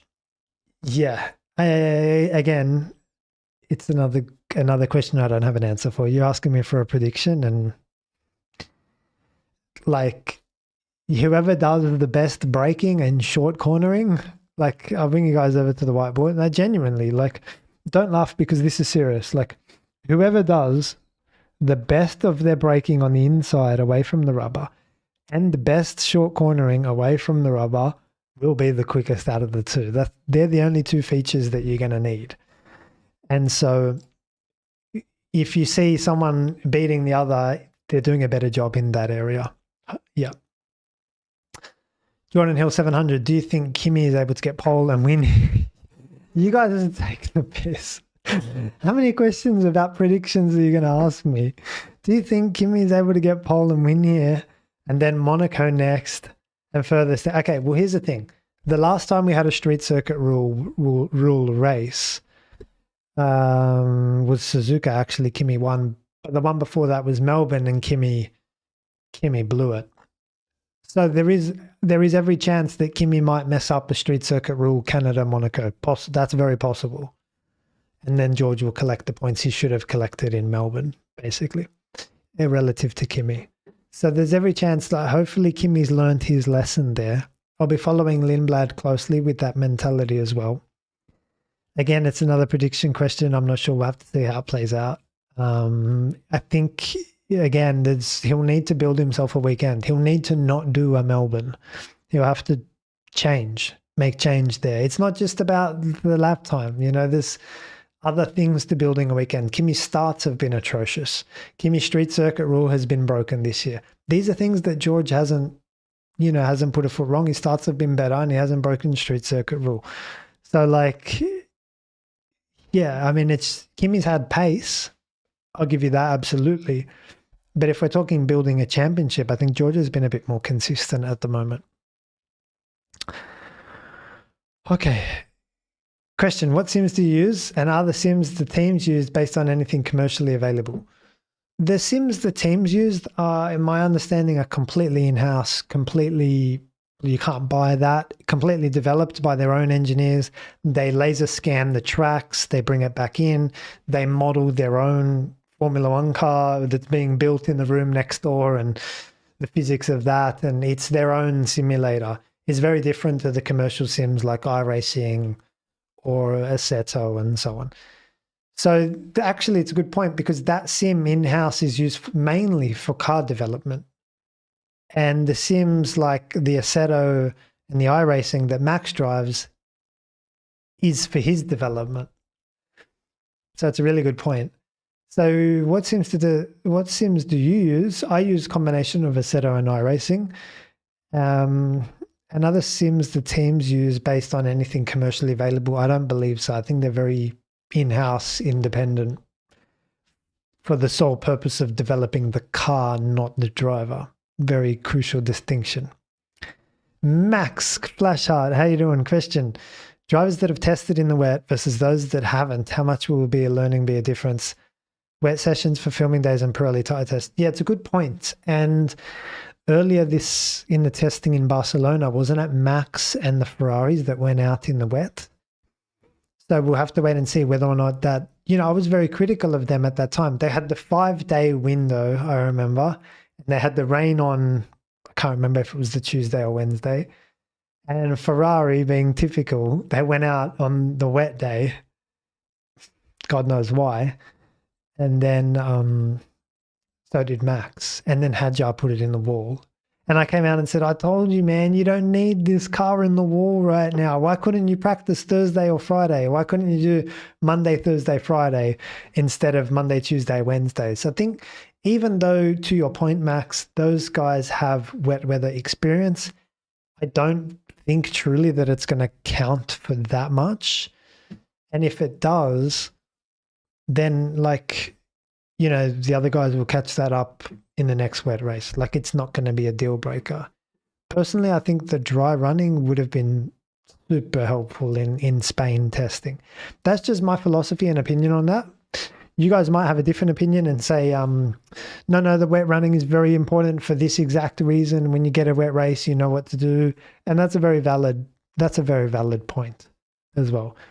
Personally, I think that at that point, at that phase of the regulations, getting just laps is helpful.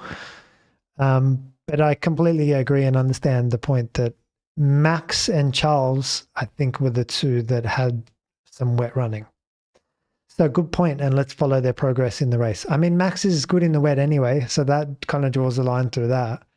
And then we'll have to see what Charles does. I'm not expecting a Ferrari win or anything. I could be wrong, but don't have expectations with Ferrari. is if you want to be happy and maintain happiness, try not to have too many expectations with Ferrari.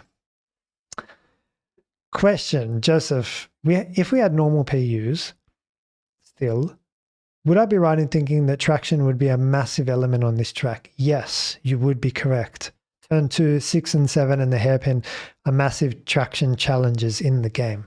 Yes, you would be correct. Traction would be a struggle. And it's a shame that you've got that on-throttle regen happening where it's acting as a generator instead of acting as a motor. You're correct. Gasly, Charles, Lawson, Arvid, Lewis, Hadjar, Max all did wet sessions. I think maybe Piastri as well. Okay. Really? I thought it was only Red Bull. I'm going to have to verify you on that, Max Flashheart. Give me a sec. Bahrain, wet. No, not Bahrain. Barcelona, wet testing day 2026. Let's have a look. Wet running. Are you sure about this, Max Flashheart?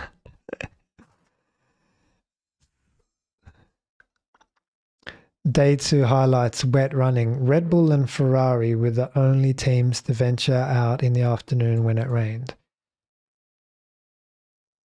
Isaac Hadjar crashed on the final corner. You might be talking about another day, Max, and that's possible, or maybe I've missed it somewhere.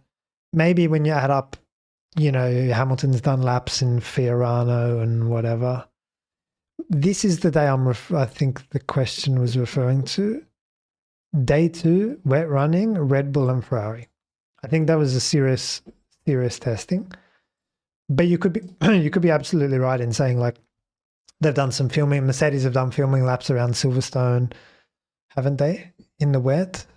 The V-Carb, Racing Bulls, whatever, that ran in Imola in the wet, but I don't really count that, guys. Do you remember that? Do you remember that Racing Bulls in Imola? Very first video that came out that was in the wet.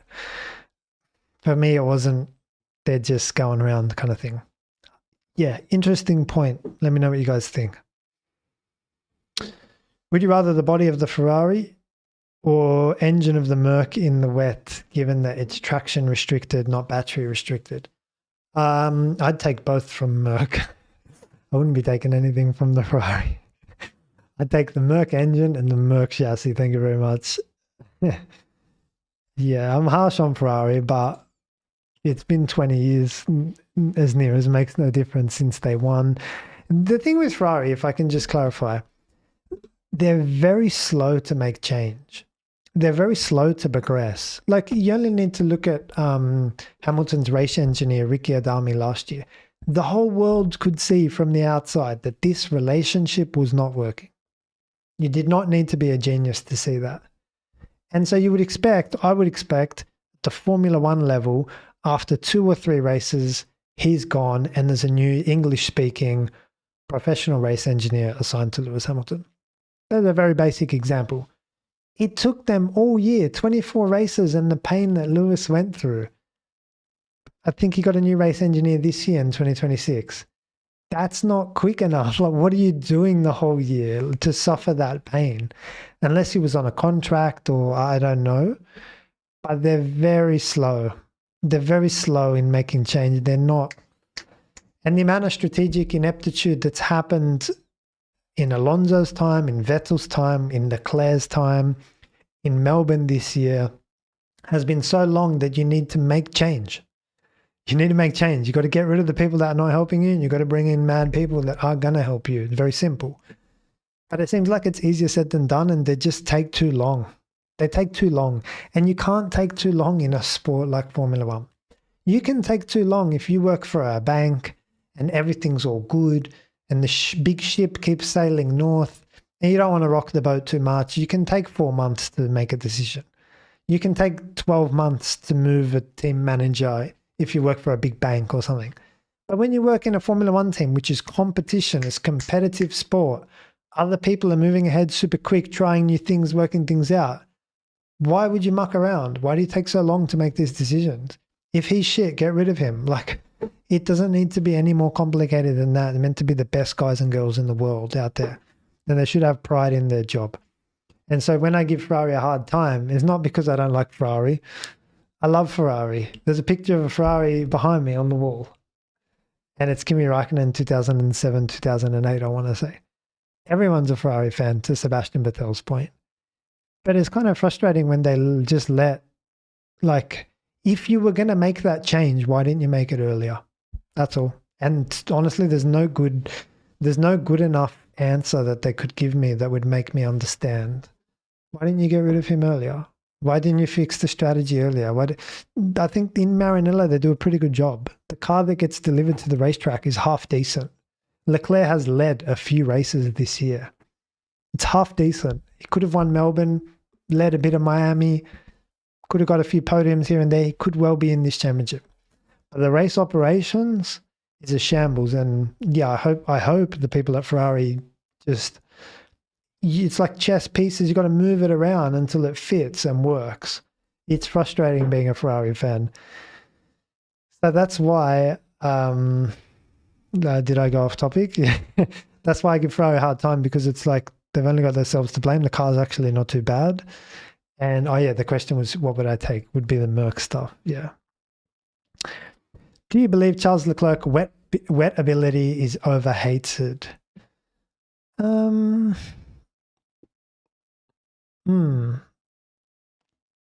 guess what you're saying is not many people rate Charles in the wet. And that's an interesting conversation. I'm not sure many excellent wet weather drives come to mind. Maybe he hasn't had many opportunities. Maybe he just hasn't done much in the wet. Not much comes to mind. I'm going to have to do a quick Google and see. Give me a sec. That's a good question. Give me a sec. Has Charles Leclerc had any strong wet weather F1 drives? See what it says. Charles Leclerc has struggled significantly in wet weather, despite being highly regarded for his wet weather prowess in junior categories. He's faced ongoing difficulties with tyre warm-up, poor grip, and strategy errors in the rain since joining Ferrari. Well, that last part doesn't surprise me. Let's have a look. Yeah, Ferrari have suffered. Oh, yeah. This rings a bell now. Ferrari have suffered from poor grip and I think he's mentioned that, hasn't he, Charles? Yeah, they really struggle in the wet. Yeah. I'm just reading. Hang on. Yeah. Team strategy, 2025 Las Vegas. Yeah, that's the other piece, isn't it? The Ferrari, like in those mixed conditions, you might need to go from wets to inters, inters to wets, wets to dries, dries to inters or whatever, which shines the light on strategy, which we know I just spoke about, you know.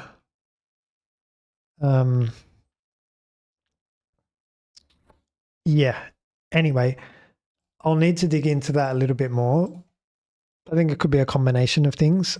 It could be the Ferrari chassis, could be the Ferrari strategy, it could be Charles' driving technique, it could be a bunch of things. Let's see this weekend. That's the beautiful thing about, like, if it's going to rain, like, let's see. Let's see Charles has an opportunity to rectify that. I've given him the secrets there. That's all he's got to do, to play a short corner at turn 2 and turn 10 and focus on braking grip and stability in all the other places. That's it. Done. You don't overcomplicate it. That's all you got to do. Question, not related, but GT7 recently added the Canadian GP circuit to the game, and I was using a 2025 preview about chicanes and tight lines. And do the same rules and philosophy apply to GT cars? Yeah, that's a good question, because I specialize in formula categories, and I think if anything, a GT car should be able to ride curbs better. But some other philosophies, like the whole thing is encompassed in significant downforce and using that. It's a tool. People say the driver tool is brake, steer, throttle. No. Stop. You heard yourself. Brake, steer, throttle, engine braking, brake balance, brake migration, downshifts, differential, mid-exit. And then downforce is another tool, another driver tool in open formula, which you need to use as well. GT cars, not so much, right? It's not, the weight of the car is more significant than the downforce that it produces. I say all that to say I'm not sure, I don't specialize in that category. All I can say is one of my philosophies is go out with curiosity and try it. It's funny when people ask me this question, I'm like, have you tried it? What? So you did Orlando, you did FP1, FP2, FP3 qualifying and then didn't even try do you know what I mean? Like, go try as well. Don't just test the car, test your lines, test your knowledge, like explore, brake here, brake early, brake late, wide line, tight line, short corner, V, this, that, like try a tight line. Just try a bunch of different things and very quickly you'll realize what works and what doesn't. That's what your practice is for. Give it a go and let me know how you get on. Preseason, I asked how Kimi should approach this fight with George. How does this change with Kimi leading the championship and how does George fight back? Yep. So when I answered that question and I said, look, Kimi just needs to stay with George, expectations not to win any races, that was with the context of like as if it was a 2025 season again, The cars that we're dealing with are very muffin cars and the driving technically has taken a massive step back. And it's got to do with being an efficient driver, being a smooth driver, understanding the battery, even in some cases being fortunate with deployment and stuff. It's all over the place. There would be a very strong argument to say that this regulation set has nothing to do with traction limited, grip limited driving. There would be a very strong argument to say that. Actually, I have a video out about George and Kimi talking to this exact point. And it's a conversation. It's like, okay, he's being an efficient driver. Does that mean you're a good racing driver in the truest sense of the word? It's like if you go out on the road and you're good in traffic and you don't have too many accidents. And a lot of people say, like, my mum will be the first to say, I'm a good driver. Yeah, but in what sense? In what context? I don't have any accidents. I stop for red lights. I indicate well. Do you know what I mean? It's got nothing to do with what we know as being a good racing driver. So that's the context for the question. So preseason asked how Kimi should approach the title fight. Yeah, and my answer was like, just give it some space, give it some time, stay with George, because George significantly outclassed Kimi last year. How does this change now with Kimi leading the championship? And how does George fight back? I don't think it has anything to do with I don't think it's got much to do with the driving piece. There's not much you can really do. All you can really do is learn what makes a quick driver in this new 2026, whether that's cleanliness of driving, being battery aware, battery conscious, driving for the battery. Learn what is quick and do that. You're going to have to outwork your opponent, basically. That's all. Okay, I'm going to take one more because I'm starting to lose my voice. I can hear it. Last one, Max Flashart. Ground effect issues with the car being stiff and becoming unsettled. Yes. What are you referring to? Yes, I agree. The cars are less stiff this year. And so hopefully they can ride curbs a lot better. And they're softer, there's less ground effect and so on. Yeah. Sorry, Max. Yeah, not sure. Barbara, I'll take yours as the last one. Who of the non-top 5 drivers do you think would do well this weekend and why? That is a phenomenal question, Barbara. Phenomenal question. I'm trying to think who also has that braking strength. Are we talking about wet or just generally this weekend? I think you're talking generally this weekend. I mean, yeah, I'm kind of torn between the dry, the sprint, practice and quali, and what's going to happen on Sunday. Remember, you got that massive rain coming. So let me show it to you guys again. That's really going to split the weekend in 2 halves for me. You know, you got this 16 mil all day on Sunday. So like, if you're asking about the Friday and the Saturday and having a good quali and setting up a good weekend, other than the top 5, I guess you leave me with Isaac. You leave me with Ferrari and Isaac. So if we say the top 5 are McLaren, Mercedes, and Max, you leave me with Ferrari and Isaac. I want to say Lewis, hopefully, can have a strong weekend in both situations, in both the dry and the wet. I think Lewis can go well. Who else can go well? Maybe Williams can go well as well this weekend. A lot better than usual. I mean, they've got a Mercedes PU in the back. Actually, to that point, Franco and Pierre can go very well again this weekend. But if we're comparing to kind of some of the previous races, maybe Williams can have a better weekend this weekend. And Alpine, I'm pretty much pointing my lens on the Mercedes PU teams because I think it's the strongest PU. So Franquito, Pierre, Carlos, Alex, and Lewis and Ferrari would be my answer to you. Guys, thanks for this live stream. It was a lot of fun. If you had another question and I didn't get to it, drop it in the comments for me after this live stream ends. And if I can give you a summary or conclusion, yeah, braking stability, front, rear locking, definitely going to happen. Curbs, definitely going to be a story. And then in the wet, braking line and the short corner piece at turn 2 and turn 10, that's my overarching picture. So if I can leave you with that ahead of practice tomorrow, whenever it is, then yeah, keep an eye out for those things. Braking stability, curbs, and technique in the wet. Enjoy the weekend as always, and I'll see you after practice. And if I didn't get to your question, I'm sorry, just drop it in the comments for me. Cheers, guys. See you soon.